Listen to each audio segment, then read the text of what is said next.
Boa tarde, eu sou Samara Monteiro, estou fazendo dupla com a Renata Paixão. E nós ficamos com o tema 6 e vamos falar um pouco sobre preparo e propriedade de solução tampão. Então, primeiramente, o que seria essa solução tampão? É uma mistura de um ácido fraco e sua base conjugada, ou também pode ser de uma base fraca e seu ácido conjugado. Nas soluções em geral, é necessário que haja uma pequena quantidade de um ácido forte para alterar o pH. O foco principal dessa solução tampão, na maioria das vezes, trata-se do pH.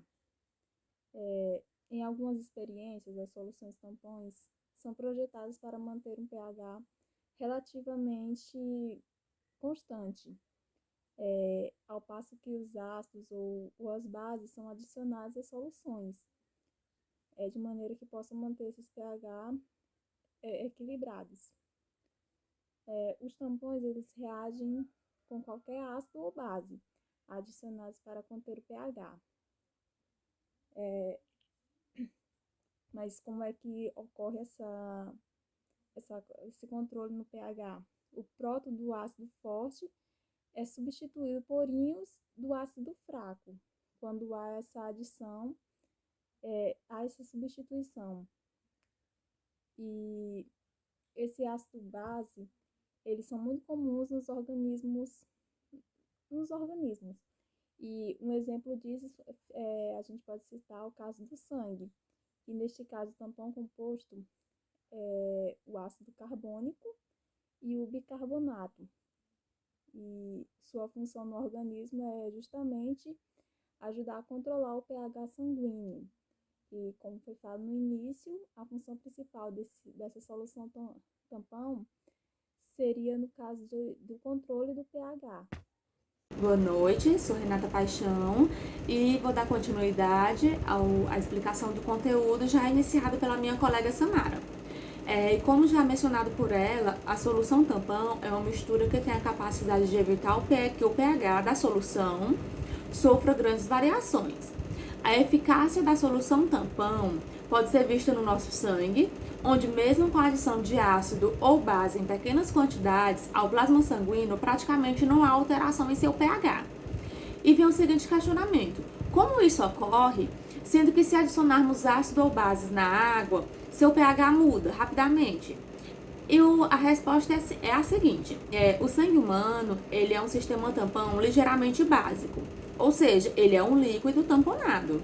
Seu pH permanece entre 7,35 e 7,45. E um dos tampões mais interessantes e importantes no sangue é formado pelo ácido carbônico e pelo sal desse ácido, que é o bicarbonato de sódio. Porém, o efeito tampão ele pode causar danos à saúde.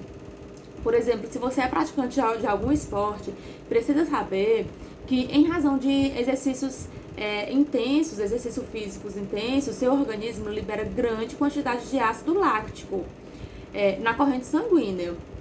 Nesse caso, o sangue então se torna ácido com pH abaixo de 7. E se o efeito tampão ele não liberar o bicarbonato suficiente para neutralizar essa acidez, o indivíduo ele sofrerá acidose, que é um desequilíbrio nos níveis de ácido no sangue. E com isso vem alguns sintomas iniciais, como a cefaleia, que é a dor de cabeça, e a sonolência. E não é só a acidez que traz danos em excesso, né? O excesso de base no corpo também, ele pode causar danos como a alcalose, que a alcalose é o processo que sofre quando seus fluidos tomam consistências mais alcalina. Por exemplo, quando a gente está com a respiração ofegante, né, com aquela respiração muito rápido, ela é responsável pela saída de grande quantidade de óxido de carbono do corpo. Então, um déficit desse ácido no sangue implica numa diminuição da acidez no mesmo. Quando o sangue, nesse caso, o sangue ele se torna tem um pH acima de 7. Nesse caso, surge a alcalose. E daí, com essa doença, vem alguns sintomas também. Como, por exemplo, a confusão mental, os enjoos, as náuseas, os tremores, espasmos musculares e o inchaço no rosto.